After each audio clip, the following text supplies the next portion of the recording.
Yay! Today is the day that I get the great honor, the great joy to introduce to you, dear listeners, the gorgeous, the one, the only, Miss KJ.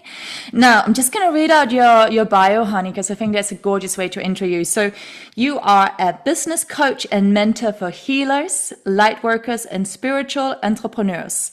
You teach soul-led women how to manifest high-ticket clients and build businesses that feel abundant, else we know, boop. Through breathwork, meditation, somatic trauma release, spiritual counseling, and retreats, you help your client release the energetic and somatic blocks that keep people undercharging and overworking so that they can grow a thriving, high-ticket practice without losing their magic.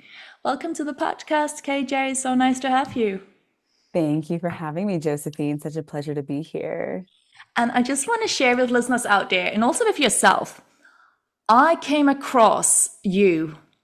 I feel like it's been years. Like, I honestly don't know because you popped into my Instagram messaging box like a few weeks ago now or something. And you were like, hey, if you still want this, if you still want me on your podcast, that would be amazing. And I was like, I do. And then I absolutely do. But then I was trying to think back and I was like, did I meet you on Inside Timer, listening to one of your meditations? Did I find you on one of your podcasts? I honestly have no idea, but also who cares? I just wanted to share that I've definitely zoomed into you long time ago, and as it is with everything in life, everything happens when the time is ripe. And so it is so special and it feels so perfect, so timely to be sitting down with you today. First and foremost, I just wanted to intro you like that. And then secondly, in the podcast, I always ask everyone to go back in time so that we can understand why you chose to become the woman you are today. So please, please take us back in time. Where were you born? What kind of family structure? What kind of belief systems? Let's start at the very beginning. Okay. I love starting at the beginning because it's just so interesting to look back when you first said, like, how did you choose to become the person you are today? And I was like, wow, I guess you have to go all the way back to my soul choosing my family, right? Like, that's really where it starts. So, I grew up in Texas. I was born in Houston, and then the summer after third grade, we moved to Austin. So I consider Austin to be where I'm from, just because it's where I spent the majority of my developmental years. And I grew up in a Southern Baptist home. So very religious, very close to God. We were praying before all of our meals. We were praying before bed. We were going to church. I was singing in the church choir. Like, we were deep into the religion, and my parents still are.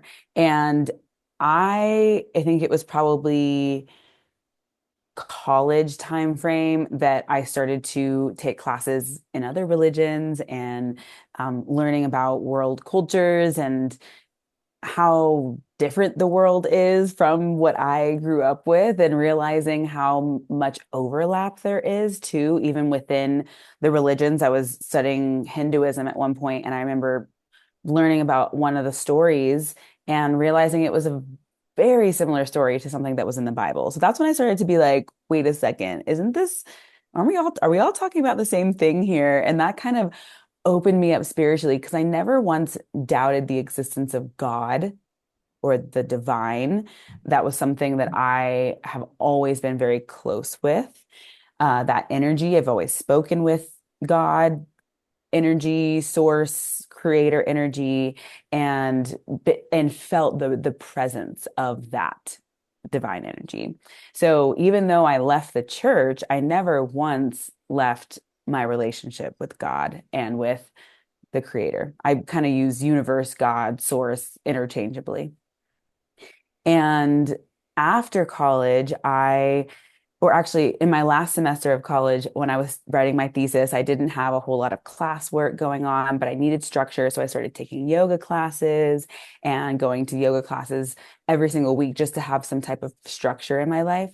And after college, I felt called to take a yoga teacher training. And from there, everything changed because college and my upbringing taught me, you go to school, you get a job, you find your person, you get married, you have kids, you buy a house, all the things, right? Like boom, boom, boom, boom, boom. There's this step by step structure for my life. And taking this yoga teacher training, going through a goal setting workshop that was sponsored by Lululemon, and realizing my dharma, realizing that I have a purpose here on this planet that is so much bigger and so much deeper than going into an office every single day and making somebody else rich and wealthy and abundant. And so from that yoga teacher training, everything changed. It was a catalyst for everything changing in my life. I received an invitation to work at a retreat center and summer camp, which was actually something that I did growing up. I went to summer camps growing up, so it was very familiar with that, and wanting and being able to finally integrate my yoga with my work and actually hold space for people in person all the time, doing these retreats, working with kiddos in the summertime, getting to be out in nature, getting to be immersed in nature. I was living in a cabin with my good friend at the time, and we would take our dogs out every single afternoon and just go for miles and miles and miles into the land that was on this retreat center. So I got to have a deep connection with nature, a deep connection with myself. And my friend that I was living with, she was an online entrepreneur. She was a fitness coach. And that's what sparked my interest in growing a following online, having a location independent income stream, learn. And I was like, I'm going to hack this Instagram game. I'm going to figure out how people are making money online, how people are growing followings online, how people are running businesses online. And this was back in 2017, I think. So almost 10 years ago, I was like, I'm going to figure this out. Right. And so that's what kind of launched me into my online career and my coaching and my podcasting and just integrating all the different parts of myself and my wellness journey, continuing the process of growing with breathwork certifications, meditation certifications, tension and trauma releasing exercises certifications, and just getting as much knowledge as I could to put into the medicine bag to serve and help people. 100%. Let's take a breath. Wow. Woo! Woo! Okay. So this is a huge, big journey of your life. And I know we've just kind of like, we've kind of like been surfing across it so far. Can I ask, share with us, where do you sit today? So right here, right now, where are you at this morning? What city again? What city are you at? I'm in a little mountain town called Truckee, California. It's in the North Lake Tahoe area. I love it. Amazing. So, like listening to your story, I'm sure there's so many juicy chapters, but I just want to jump into one of the first one that for me stood out. And it was the thing that you said you grew up in a really religious family, right? And I mean, there's so much beauty in there, right? It's devotion. Like again, whatever we call it, I'm the same. God, universe, goddess, source, that which cannot be put into a name, right? Life. But you grew up in a devotional household, and then you said you were drawn to study all these different religion, and then you were like, hang on, there's a commonality here. It sounds like we're speaking the same language, right? Can't we all just sit down and have a little sit down and have a hug? Because it sounds like we're doing the same thing. Now, but then you said at some point you decided to not be part of the I guess the religion that that you grew up in. How was that, because obviously that creates a sense of separation depending on what structure and family, you are in. How was that for you? And how old were you? Yeah, that is still kind of an ongoing thing.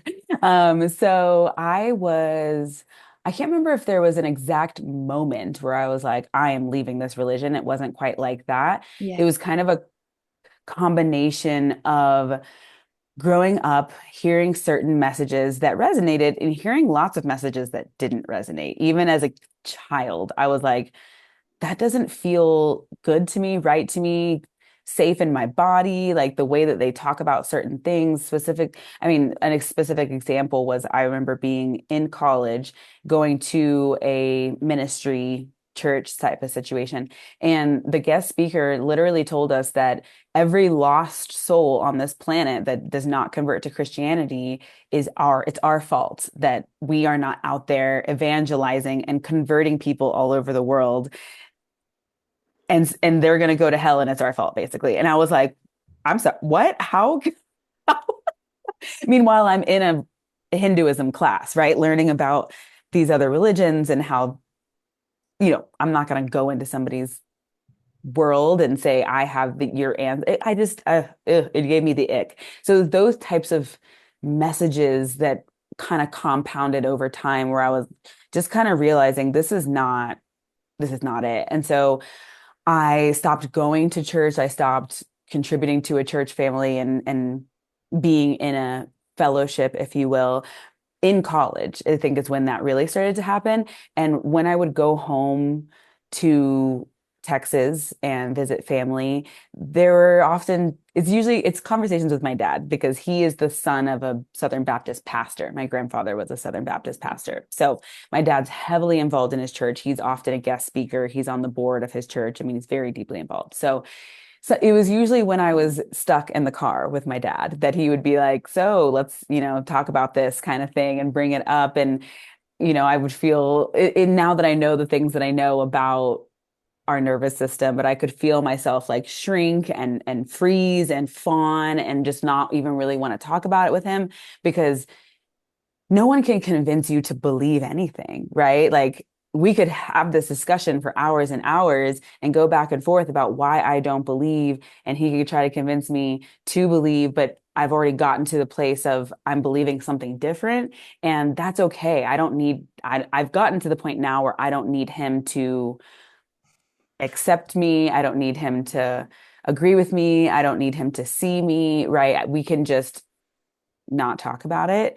And it's kind of gotten to that point now where we don't need to keep beating a dead horse and going back to that same thing because I made it really clear that's not how I'm going to be converted into Christianity again, if that ever does happen.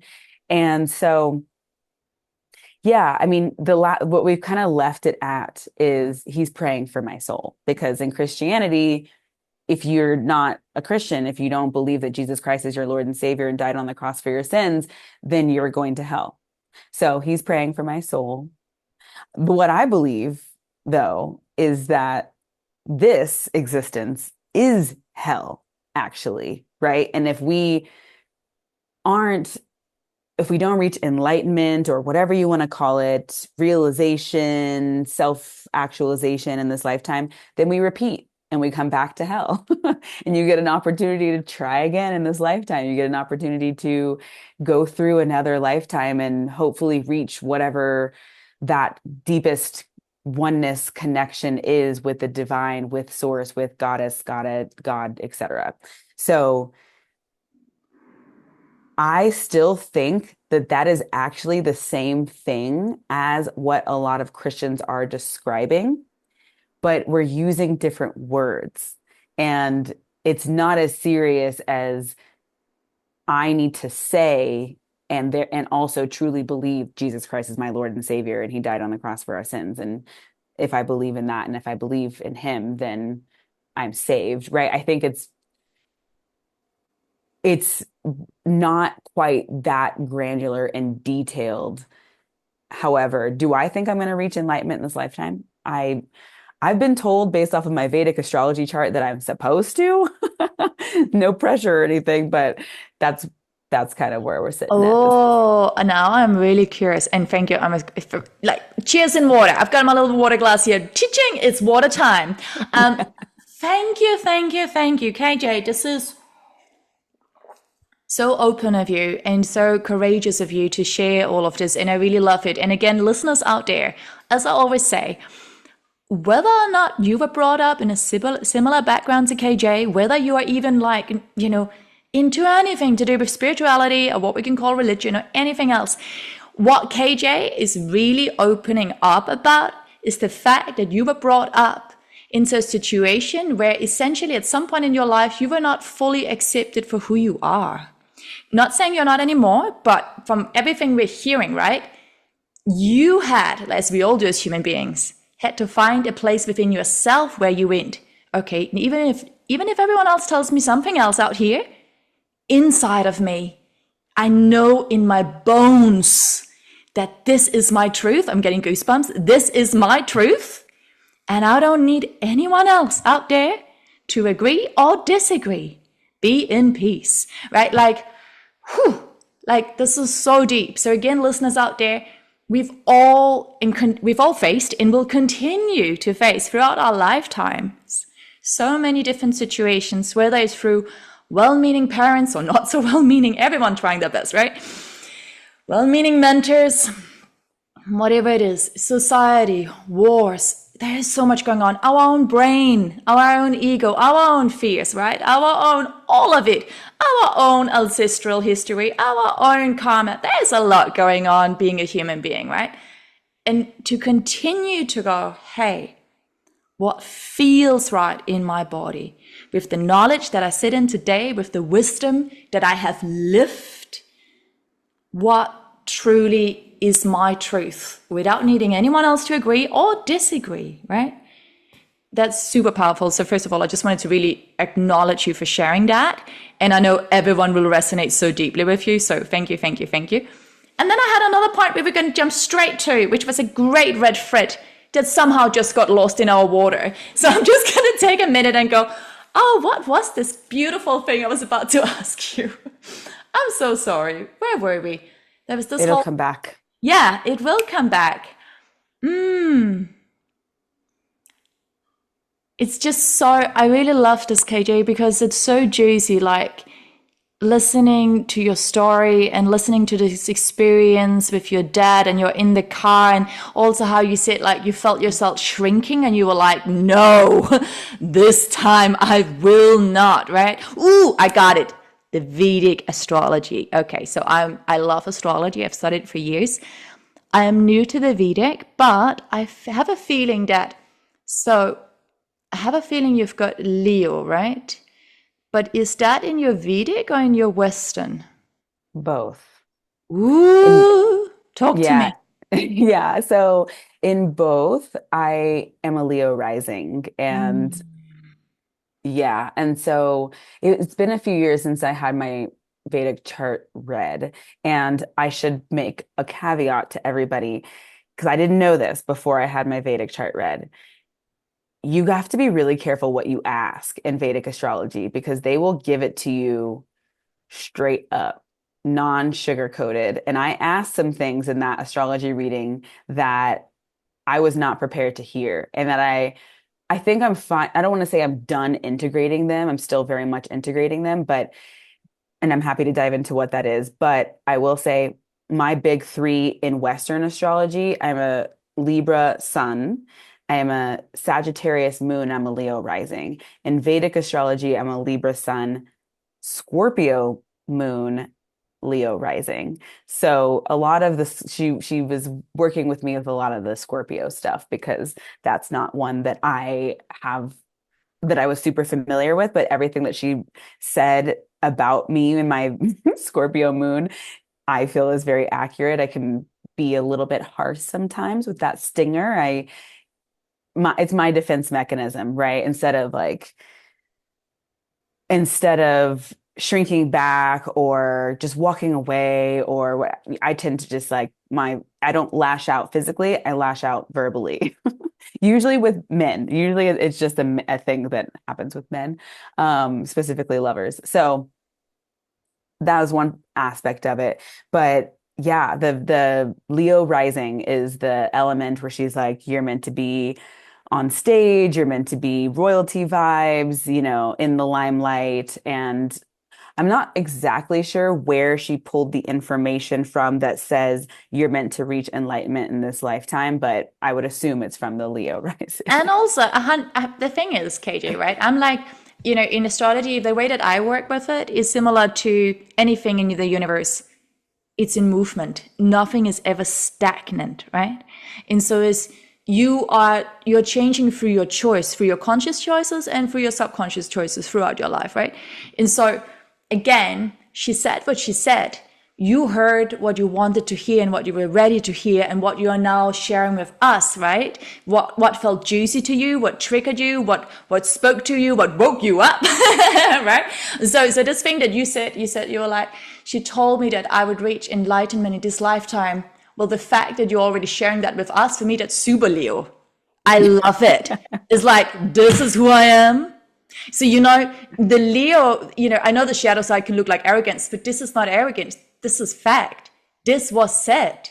Now you sit in it, right? Yeah. So, powerful leader, the leader who leads not just through her words, because you can say a lot of stuff, but through her presence, right? Again, the embodiment. So now, when I read your bio, I was like, yeah, this is who you are and how powerful you are. So how beautiful. We're going to scoop you forward into a little more of the future, present here and now. But I just really wanted to share all of that, because I think it's so easy again for listeners out there to be like, oh yeah, I looked up KJ. She's awesome. Wow. And then people can kind of put you on a pedestal, and it's great, in terms of they read your thing, they feel inspired for 2 seconds, an hour, a day. They come to your thing. It feels amazing. But they feel like there's a distance. There's oh, but, it was easy for her, or, oh, but, she was born that way. So to really share that, no, it wasn't easy and it's still ongoing and it keeps changing, right? But I'm still choosing this, right? Right. Just really wanted to share that. So yeah, so much good stuff for you. So thank you, thank you, thank you. Now, this yoga teacher training thing, a little bit about me. I'm an ex-ballerina.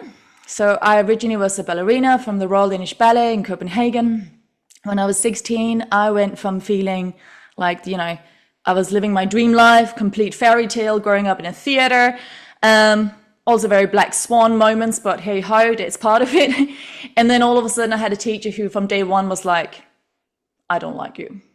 And so without going into bigger detail, again, was one of the greatest things that ever happened in my life looking back, because I decided to leave, not just the theater, not just the ballet world, but my country. I fled in the middle of the night, little 16-year-old Josie, not just leaving my family home, but literally country, and moved to London.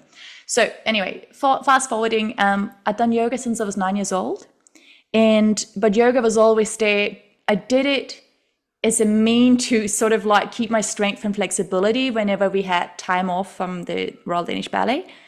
But I remember my first yoga class, and I just want to share. I hated the whole thing. There was no music. I had no strength in my arms, only strong legs. And anyway, but in Shavasana, the amazing teacher did this, Yoga Nidra, body relaxation. And I honestly had this moment of epiphany, awakening, whatever you want to call it. I remember it was late afternoon, kind of, I know it's the morning where you are now, but that soft golden light behind you was like flooding through the windows, late afternoon sunshine in different 7 colors, light everywhere. And I was half awake, half asleep. But I felt the same thing that I felt when I was dancing. No control, just breath, just ease. And I remember even in my 9-year-old little brain going, I don't know what she's doing, but this is magic. And one day I want to be able to do for others whatever it is she's doing for me right now. So I just want to share that. And then later on, I did become a yoga teacher and blah, blah, blah. I absolutely love it. It's what I do. But I just wanted to share that. That's another thing that connects you and I. Like, I deeply get it. So then you're there and you did that amazing Lululemon goal visualization, something. So you're there, and can you go a little more into detail about not so much what actually took place, but more, I want to ask you, where were you at in your life as you entered into that workshop? Because, we're always in relationship, right? So it's not just that you had a cool workshop. It was where you were at, and then what you were ready to receive and work with at that moment, right? Exactly. Yeah. So I was working in a very, I would say, semi-corporate setting. We weren't wearing like pantsuits and, high heels every day necessarily. Like we could wear a little bit more stylish clothes, but it was still a very corporate setting. And I was working a lot. I mean, people call them 9 to 5s. This was more like a 8 to 6 or 7 type of job. And I was paid really well, and I was making good money and saving a lot of money. I mean, I was stacking money at this point, living well below my means, right? And taking this yoga teacher training. And I was living in Austin, Texas at the time. And the goal setting workshop had us reveal our dharma essentially, and then they had us visualize, close our eyes, drop into a meditative state, and they guided us through this visual meditation of what it could look like to live out our dharma, and then to not hold back, not try to restrict the thoughts or question it, just let whatever wants to come up. And during that workshop, during that meditation, was when I remember I'm living in Austin, Texas at the time, which is a city. In my visualization, I was running retreats all over the world. I was physically in the moment in the tropics. And I knew that I was going to be returning home to the mountains. So none of that made any sense because I was living in the hill country of Austin, Texas. And I just kind of let it, I mean, I cried, right, to see this beautiful vision of me running retreats. And I knew that it wasn't in the visualization, it was clear that it wasn't my retreat company. It wasn't my retreat center necessarily, but they were retreats that I was running, helping to reconnect people to the healing power of nature. Well, 10 years later, here I am living in the mountains, running retreats for the same company that certified me in yoga 10 years ago. I went Hmm. to Peru with them earlier this year. I'm going to Bali with them later this year. I'm going to their camp. I'm running their summer camp in next month. And then next year, I'm going to Guatemala with them. So this is not something that you can just make up. And that was a 10-year visualization that they had us do. They wanted us to visualize our lives 10 years into the future. And here I am like living that. Oh my God, I love it so much. How Mhm. beautiful. How beautiful and how difficult, I'm sure to get to where you are and to sit in what you sit in now, but to have the trust and to continue to follow. Um, how beautiful. Congratulations, KJ. This is so beautiful. And I love that you are literally the lived embodiment of your own of your own visualization. Exactly, yes. Amazing. So now what happened? So from you were doing that, and of course, we're talking 10 years again. I am so about the slow, steady growth. So talk to us. So then you're sitting there, you come out of meditation. What was one micro thing you decided on? It was one of those beautiful moments where I was just so shocked that I was that emotional about it, that I was that drawn to this vision that it even came to, I mean, it felt so random. And then at the same time, it was kind of just this release and surrender. I didn't actually go look for a different job. I didn't go look for an opportunity. So I'm a projector in human design. I received a phone call from a friend who I used to go to summer camp with. And he was like, "Hey, have you ever thought about getting back into the summer camp industry? There's a retreat center in summer camp just outside of Austin that's looking for a new director." And turns out that summer camp outside of Austin was owned by one of my high school friends' moms. So the interview process to have this director position was just as easy as butter. I just slid right in. So that was 2016, the beginning of 2016, that I moved into that position. And from there, you said it seemed like it was maybe hard to get here. It wasn't. Everything has just been unfolding. Of course, there are hard moments. Building a business is not an easy thing to do. There are definitely moments of me crying on the floor, asking, what the hell am I doing? Right? What am I actually doing right now? But we move past those. We get past those, right? And all these invitations just keep opening up. from that retreat center, I ended up meeting a man and falling in love with him. Turns out he's from this beautiful mountain town in California called Truckee. And I ended up moving to Truckee to be with him. But before that even happened, from that same retreat center that I left my corporate job to go work, was where I met somebody whose brother owns a surf and yoga camp in Costa Rica. So then I was like, yes, I'm going to go there. So I met this man. We dated long distance while I was in Costa Rica. And that's where I launched my first podcast, Wander Well. That's where I hired my first coach and started learning how to do high ticket sales online.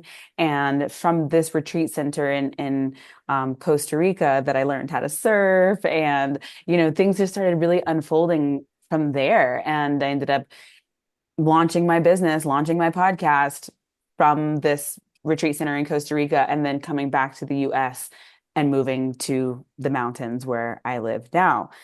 So and there's so many different synchronistic stories and manifestations that I could dive into that have gotten me to this point where I have a river flowing through my backyard. I don't even really need a car. I can walk everywhere that I want to in this beautiful town that I live in. And I get flown all over the world to run retreats. And I love this so much. And especially the thing that you said, what I did was, you said the words, I surrender and release. And I think that's a great point to go more into your somatic work. So again, for listeners out there, right? I always talk about the same thing. How does your body feel? Whatever it is, you're walking down the street. Do you turn right? Do you turn left? If you have time to think about it and you actually have time to take a different route, how does your body feel? Are you a yes going left? Because the thing is, the body doesn't stand there and analyze. Your body knows straight away. So talk to us. Because that sounds like that process when you're saying the words, I surrendered and I released, right? I surrendered, I released. And that doesn't mean, by the way, that KJ didn't take action. Of course, you took lots of action, but it was from that, it sounds like, that deeply rooted space within your own body, right? And I'm sure you had lots of doubts as well at times, like, should I do this? Or really, is this gonna support me, really? But yeah, tell us more about perhaps your own personal embodiment experience, so Matt, like how your body talks to you when something. Well, maybe let's start here. How do you know when something is a yes? Let's talk about that. Yeah. So circling back to human design, I'm a splenic projector. So that means that when it comes to decision making, I feel it in my spleen and my gut area immediately. And the practice over the years has been to trust that and lean into that and honor that. But I know I can feel in my body if it's a yes or if it's a no. And that's really how I've been leaning into decision making, at least for the past few years. Consciously, I've been consciously doing that for the past few years. Now, before that, even like when this whole story started 10 years ago, like I mentioned at the beginning of this conversation, I've always had a deep connection with the divine. And I have always known and trusted that I would be taken care of. My dad always tells this story. So he is a lawyer and he worked for others until 1991, the year that I was born, when one of his college buddies came to him and said, "Hey, let's start a law firm together." And my mom thought he was crazy. "You're gonna go become an entrepreneur when I'm pregnant with our second child." Great. Okay. Have at it. But he always tells this story about sitting in front of his law office and, he's getting started. They just invested in this beautiful office building in downtown Houston. And he's sitting in front of this office building and there's a pigeon eating from a bag of Cheetos. And he says that in that moment, he knew that if God could provide for this pigeon, he's going to provide for me. She's going to provide for me. It's going to provide for me, right? So why would I not be taken care of in whatever venture that I decide to do? If the trees are provided for, if the pigeons are provided for, I'm going to be provided for, especially in me, especially now with the work that I do. I'm like, we are healing this planet.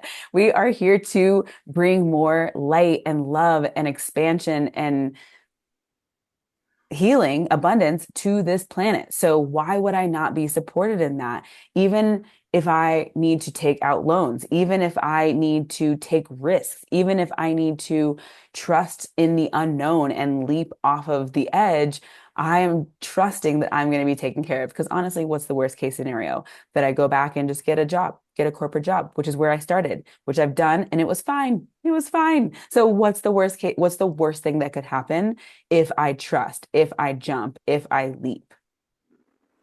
Oh my God. Yes, yes, yes, and yes. And I love everything you said. And it resonates so deeply with me because I always say the same thing. I'm like, I look at everything in nature, right? And I'm like, hang on. Nature was here before I came to this planet, right? Life will continue long after I am gone. I'm sure life has a bigger plan than anything I'm aware of. And I'm not even talking about like me knowing the plan, right? I'm just talking about it knowing the plan. And like you said, everything in life is provided for. And yet it doesn't mean I don't sit and take any action, but that thing of like, you know, I can dare to take a chance, to have faith that it might just, the next step might, the road might just turn out as I'm walking on it, right? Like it may just unfold as I'm walking, right? And that thing of like, can I lean into the mystery of the great unknown? Because let's face it, everything is unknown.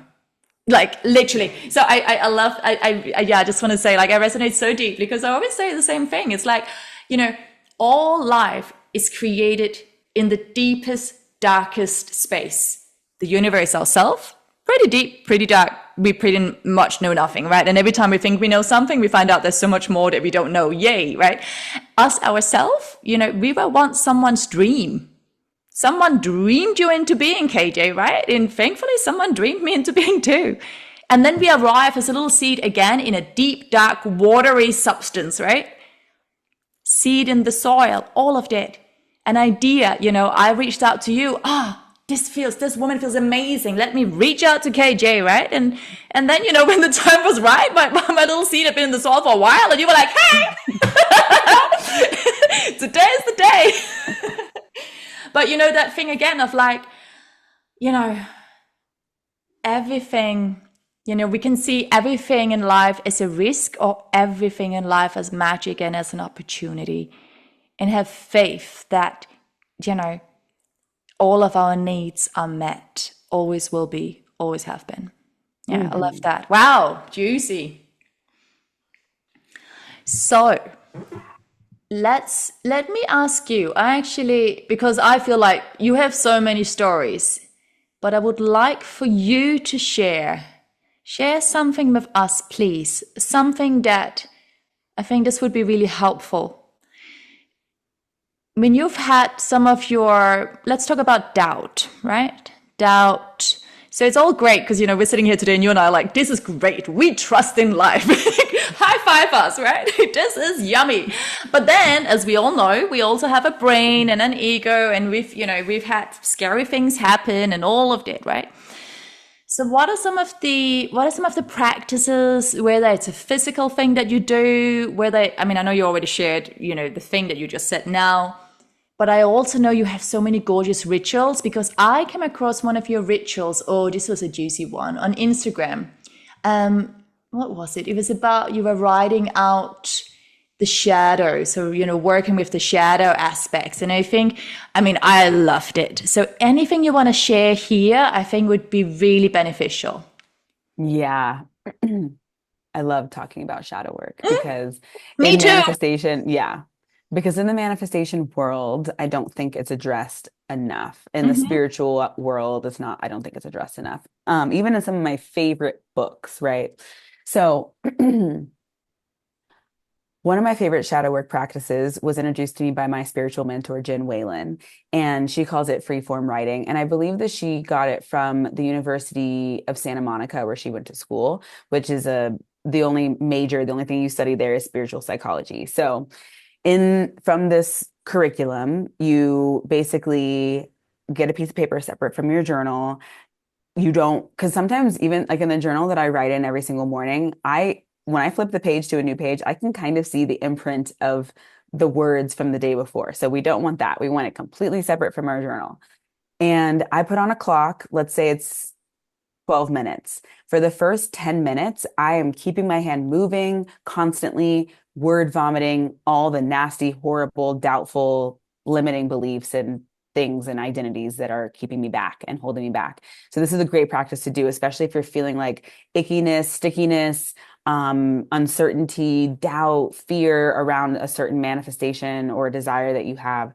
We need to get that out because you can't be an energetic match to it while those doubts and fears are still living in your body. So we journal that out or we write that out for the first 10 minutes of that's on the clock. You don't stop your hand from moving. You keep it flowing and going, even if you have to repeat the same sentence over and over again until something new comes up. Because what you're going to find is that there are going to be layers underneath that doubt or that fear or stories or things that you didn't realize were there that are going to come out onto the paper. And you're going to be like, oh my goodness, I didn't realize it was that deep. I didn't realize it was from this one conversation that I had during in childhood or whatever. And then for the last 2 minutes of the writing exercise, because there's 12 minutes total on the clock, and you can shorten this to or lengthen it for however long you want. That's when you switch gears. And that's when you start saying the truth is, because I like to say the first part you're thinking, my fear is, my fear is, my fear is, my fear is, right? And then you switch gears into the truth is. And that's when you start to take the perspective of your loving grandmother, your highest self, your God, your goddess, your deity, whatever it is. How would that being speak to you about this? Maybe you can even imagine like you are speaking to your inner child or a child, right? What would you say to that child about their fears? It would be, the truth is, I'm capable of anything that I set my mind to, which is a mantra my mom would always tell me growing up. The truth is, like, none of that is actually even true or valid. It's not written in the sky. It's not my destiny. It's not, I'm actually a very powerful being. I'm a co-creator with source. I can create whatever life I want, et cetera, more affirmation and switching gears. And then we take that piece of paper and we burn it. We release it. We transmute it because fire will turn one thing into a completely different thing. And I will do this every single day until I feel that shift. Sometimes it takes one session. Sometimes it takes 7 sessions. Sometimes it takes 15 sessions. It doesn't there's no make wrong. It just depends on how deep or how sticky that shadowy thought and experience is. And I have a mantra from a flag that's hanging right behind me that says, to remove obstacles from your life, one must understand doubt is the only obstacle. The whole world is awaiting you. Yes, yes, yes, yes, and yes. Because, Absolutely love it. kind of going back to the whole religious conversation, Hmm. if you believe that, believing in Jesus, believing in your deity and whatever it is will bring you the abundance, will bring you the support, will bring you the guidance, then it will. If Hmm. you believe that you'll never reach your goals, you'll never become wealthy, you'll never have Hmm. XYZ desire, that will be your experience. If you believe that speaking to water and praying to water and honoring and worshiping water is going to bring you your desires and manifestations, then it will. It doesn't matter what you believe. It doesn't matter what you believe because it's going to come true. If you truly believe it, then the universe has to bring it to you in some way, shape, or form eventually, right? So if you have doubt, that doubt will manifest every single time. And for me, the manifestation process is a matter of removing all doubt, removing all limiting beliefs, all limiting identities, etc., removing all of that so that your trueness, what's true, can actually shine through and come into form. 100%. 100%. And something even as simple as, you know, let me give you a really, really basic example, right? So it's like we believe that if we go outside, we will very likely find somewhere where we can find some food. It's so basic, but that's a belief. You know, we can all go, well, that's a fact. We all need food, so there's supermarkets everywhere. Or, you know, there's, if you're in the tropicals, there's nice fruit trees and stuff, right? But it's still a belief. And okay, yes, we've based that in, you know, years of ancestors growing and farming and all that kind of stuff, but it's still a belief, right? Like you said, whatever it is we choose to believe becomes our reality.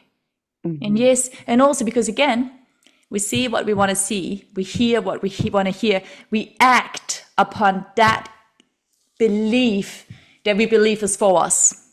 Yeah. And even if the belief is, oh, but that things like that doesn't happen for us, then we don't act on it, right? But then they're not taking an action, we're still taking an action, then we are where we are. So Mhm. super powerful, super juicy, absolutely love it. Give us another example here, KJ, if you've got the time for us, please. So let's say someone carries a belief around, oh, this happens so much, and I find this so sad. You know that thing when people feel like they need another degree in something, another piece of paper, someone else to give them permission to do this thing? You know, a Mm. story around it doesn't have to be your own story. It could just have been like, you see this a lot in clients. This is what you offer. Any thoughts on that? Ooh, I love this because I consider myself to be a lifelong learner. The college I went to, instead of saying you're a freshman, sophomore, junior, senior, we say you're first year, second year, third year, fourth year, because the philosophy is you are never a senior in your education, right? We're always learning, always growing. So I am, I do think that education certifications, like they have a time and a place. They're great. I want to continue to learn new things for the rest of my life.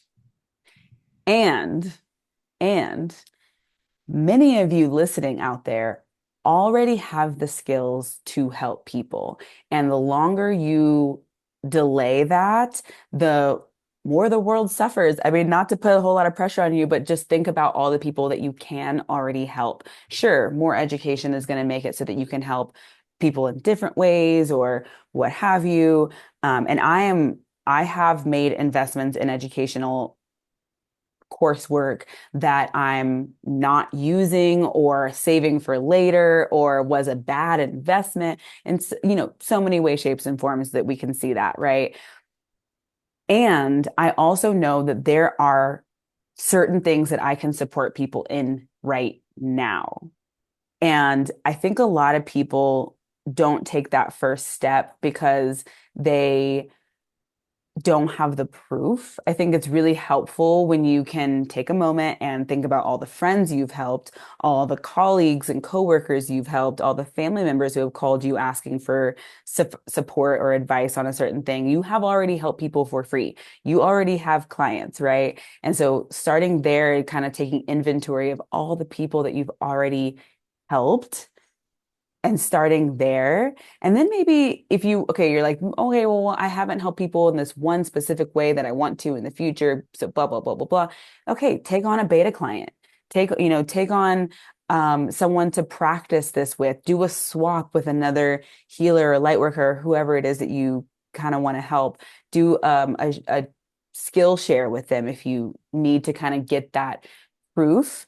But I remember even asking my coach, because I'm in a mastermind right now, and we have a monthly mindset call. And I asked her, I was like, how do you change limiting beliefs? Because I have my method of changing limiting beliefs, but I'm always curious how other people change theirs. And her response was repetition. Repetition. You know, it's going into those DMs every single day. And that's actually how we got reconnected because I was like, oh, I have some DMs I haven't responded to in months, right? And so it's like doing it again and again and again and again, making those reels again and again and again and again. And from there, from those actions, you'll start to get the proof that will change your belief around what's possible, what's available, etc. So Yeah, does that answer your question? Yeah, it definitely does. And I think you touched on something really important here, which is take an action. Because in the end of the day, what is a belief? A belief is an idea that we decided was us, right? That's a belief. Could have been anything, right? I can have a belief that I feel really successful in this area of my life, or I can also hold a belief that I go, oh, as a personality, Josie is the really upbeat, positive, kind of funny, goofy person, right? That's a belief. And if I feel comfortable in that belief, that's great. But it's quite a small arena, right? Now, if I want to try on a different belief, I can look at other beliefs that I might like. I look at life a little bit like, for you being on stage, being an actor. What kind of part would you like to play? So talking about the shadow work, right? What aspects of you, what aspects of KJ life, where is KJ actually allowed to be a drama queen at times, right? So you were like, oh, my little Scorpio thing. It's like, well, that's all. She also exists in there, right? So we can have a belief that says, hey, being a drama queen is not positive. It's not beneficial. Is it true? In certain situations, yes. But in other situations, it's great to be fierce. There's so much juice in there, right? It also means that you have the ability to feel emotions to such a deep extent, right? There's so much in there. So anyway, whatever belief we choose to have is just an idea. Now, an Yes. idea can be changed, but first, we need to be curious enough to go, what other beliefs do I want to try on, right? Number one. And number two, we're trying it out, we're rehearsing. So it's going to feel really awkward to begin with, right? Really? I can be the drama queen? That's like, yeah, because in like chapter 2 of this show, you're supposed to be the drama queen, right? This is right. So it's going to feel awkward. But number 3, like you just said so beautifully, you have to take an action. And it has to be the brain learns by repetition. So you have to repeat that action over and over and over and over again. But also, which enough itself will prove to you whether or not the belief that you are trying to engage with, this new belief, is truly yours. What I mean with that is kind of similar to what we do for a living, right? You and I do very similar things, right? But I love what I do. You love what you do. So you will keep doing it. Like find something, whether it's different things in your life, but or it's beliefs. Find beliefs, get curious about your beliefs. Find beliefs that you are in love with, right? Love them with your whole heart, because then you'll keep doing it. So the belief will only get changed if we're curious enough to try out other actors, other scenes, and if we are willing and ready to invest in the repeated action that it will take over time. Yeah. Yeah, yeah, exactly. So just a few years ago when let's see, this was probably, yeah, 2020, 2021, 2022. So that was when my business really took off, right? Because people were on shutdown. They couldn't avoid their problems anymore. They could, by staying busy, they needed help online. And it was February of 2020 that I decided I was going to go full time in my business and give it all that I have. And then shutdown happened and it was just like divine timing. But back then, I remember working at the natural food store in town. And while I was stocking shelves, I would repeat to myself, I'm a 6-figure coach with a wait list. I'm a 6-figure coach with a wait list. And of course, I was not that at that time. And it felt so uncomfortable and like I was lying, right? It was a new belief that I was working to integrate. But anytime there was dead space or I didn't need my mind to do something, some type of activity, walking my dog, driving, stocking shelves, I'm a 6-figure coach with a wait list. And within a year, I was a 6-figure coach with a wait list, right? And I remembered that just recently, just in this past year, because I restarted my business. I'm revamping my business. And now it's dawned on me, I was like, no, I want to be a millionaire. And I want my business to make that millionaire status possible, right? And so I'm starting to listen to the audiobooks that millionaires listen to and listen to the podcasts and take the actions and plan the investments and plan my budgeting around this thought process of I can be a millionaire. And that's actually so wild to think about, connecting with the version of myself that is.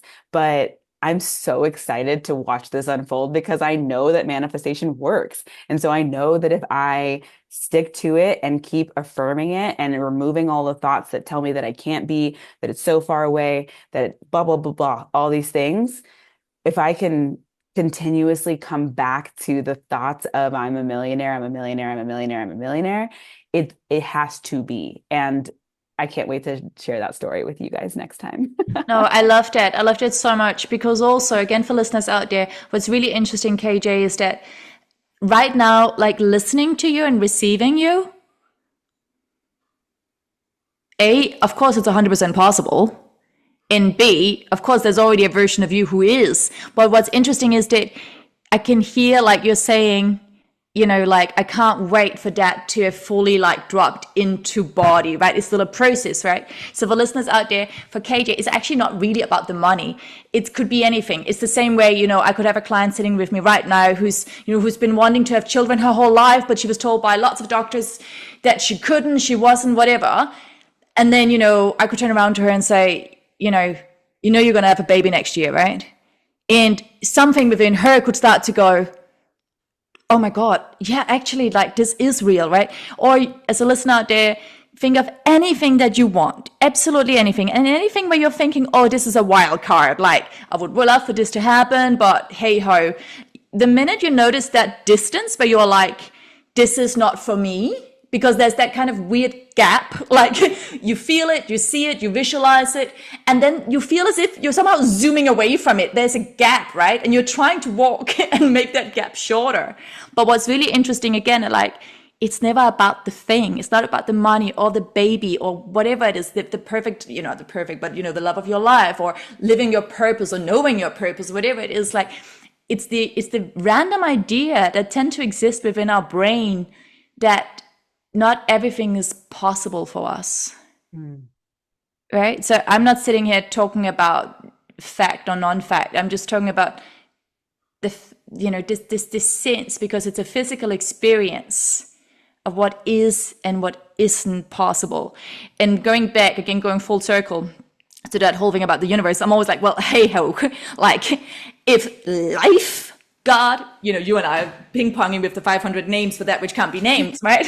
A little bit like Harry Potter, but like in the positive way, the unmentionable. So anyway, if that which can't be named, but has so many names because it's so beautiful, created all of this and continues to create all of this and continues to breathe life in and out of you and me, then why would my desire not be possible?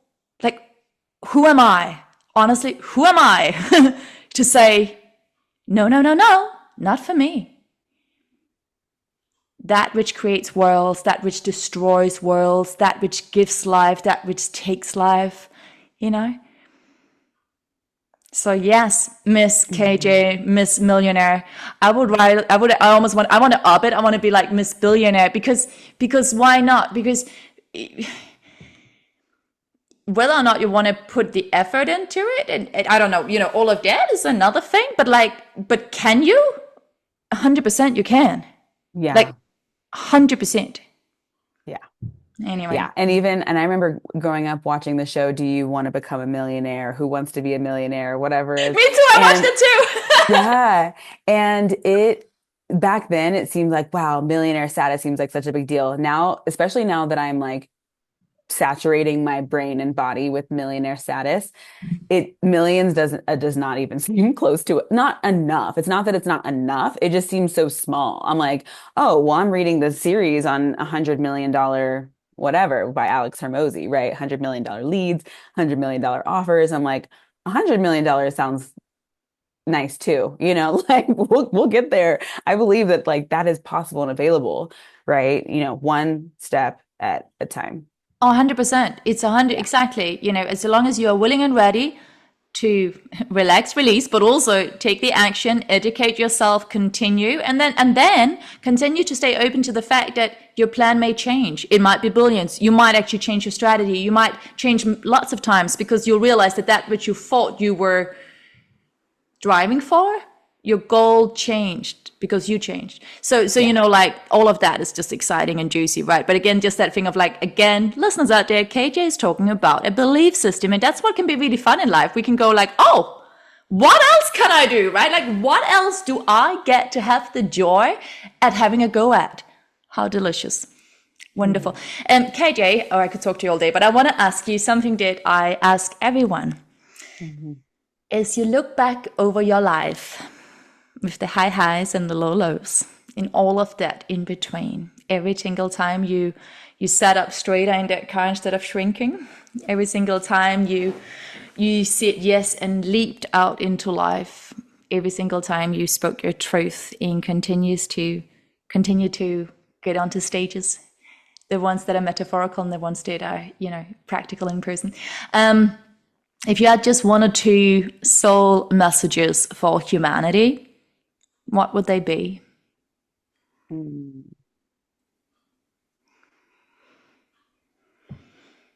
What's coming up for me is what my mom always told me growing up. And I'm so glad that she did because she taught me a lot of mantras. And she wouldn't call them mantras or affirmations, but that's what they are. And the one that she would say all the time was, you can do anything that you set your mind to. And I think that's absolutely true. And it's important to also remember that if you don't set your mind to something, then it was set for you in the first 7 years of your life. And your job is to observe that where that setting is and ask yourself, does that serve me? Is that supportive? And is this the ultimate truth? And if it's not, then you get to change the setting, the belief system. You get to change how you feel, which is, we didn't even really talk a whole lot about somatic work in the body, but it is a mindset. It is also a body setting, right? And when I said earlier that I'm saturating my mind and my body in the vibrations of millionaire status, that is a choice that I'm making, right? And so I can do anything that I set my mind to. I can turn that dial to a different setting anytime I choose. And you can too. Oh my God, yay. I mean, that almost sounded like the advert for your next journey. I love that, the you can tube it. No, I'm not laughing. Like, I'm loving this. This is just beautiful. Yes, you can too. Oh Mm. my God. KJ, this has been so beautiful to be here with you today. I will put in the show notes your website, and if you wanted, maybe your Instagram as well. But why don't you tell listeners a little bit about how they can find you? I think it's always wonderful to actually hear the name of your business from your own heart. So let's hear you. Yeah, absolutely. So my business is Womanifester. That's the name of the podcast. I'm on Spotify and Apple, and you can also listen online as well. And the best way to find those links is womanifesterpodcast.com. I'm on Instagram at Womanifester, and I would absolutely love to connect with you. Oh, fantastic. Thank you so much for being here with us today, and enjoy your beautiful day in sunny California. Was it you're still in? Yes, sunny Mhm. California. Please stay on the line for a second, and listeners out there, thank you so much. We'll see you soon.